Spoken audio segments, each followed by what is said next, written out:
Welcome back to The Mind of Brandon. Today we're going to be talking about the feminist label. Now I want to start by establishing that I do not personally identify as a feminist, nor do I identify as an anti-feminist. I actually generally try to avoid appropriating ideological labels altogether.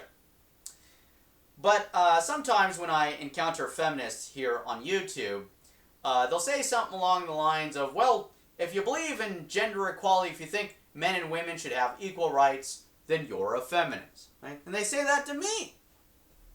Now, as someone that doesn't like appropriating ideological labels, do you think I like being called a feminist?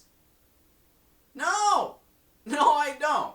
I think I like that about as much as a male to female transsexual likes being told, you know what, you're just a mutilated man, you need to accept it and get mental help.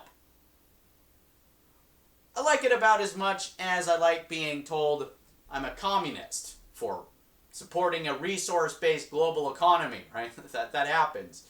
People they draw parallels between the resource-based global economy and some definition they read somewhere for communism, right? But here's the thing. If you look at China, which is officially recognized as a communist system, if you look at the way that system operates, it's like nothing like a resource-based economy. It's completely different, right? Completely different. I used to self-identify as atheist, and other atheists understood what that meant, but nobody else did, right? Atheist means one thing to atheists, it means something else to everybody else, right? And we try to educate them. We try to tell them, no, here's what an atheist is. You're not using that word right. But that would just result in quibbling over semantics, right? No one would really win that argument. I wanted to be able to use the label to communicate what I did or didn't believe.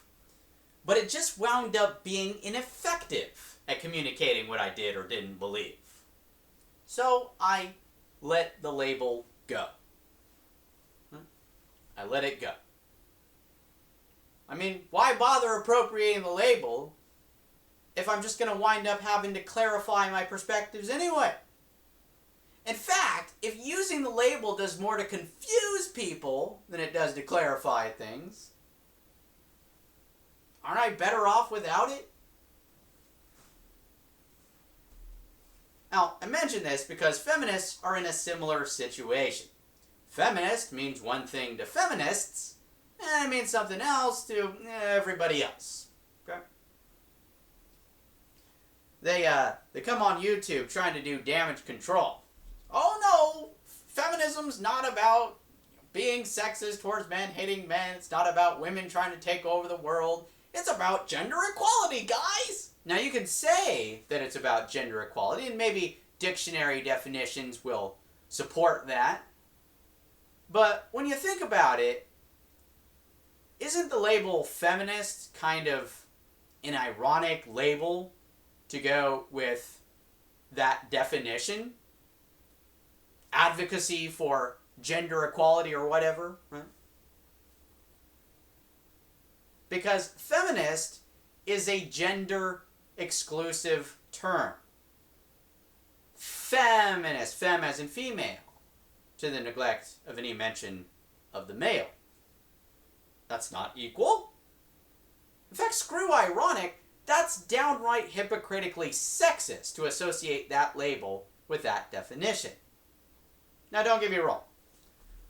I know that once upon a time it made more sense. Once upon a time here in the United States, men had more rights than women. Women had to become activists, fight for gender equality, right? They started the feminist movement.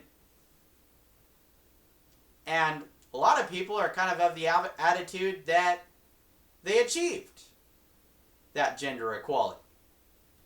Now, I know that you feminists disagree with that, but think about this a second. If people are of the attitude that gender equality has been achieved, and feminists are trying to fight for more rights for women, right? That makes it look like women are going to have more rights than the men. So when I see these damage control videos, feminists trying to, clarify, oh, this isn't about taking over the world or anything like that, very often they seem to kind of convey this concern that people think that all feminists are like the minority group of feminists that are of the attitude that women should take over the world. We hate men. We should wipe out men, kill all men, right? We understand that most feminists are not like that. We get that. Okay? We get that. But if people are of the attitude that we have gender equality and feminists are fighting for more rights, that's what it looks like. It looks like regardless of whether you're saying kill all men, you're still fighting for more rights than what men have. Okay? Now I know that in your perspective, that's not what's going on. In your perspective, women are still down here, men still have more rights than women. But to a lot of people, that looks delusional, right? It looks like you're crazy, basically. So let me just end this video with a question. What rights do men have that women don't? And we'll be revisiting this question next Friday.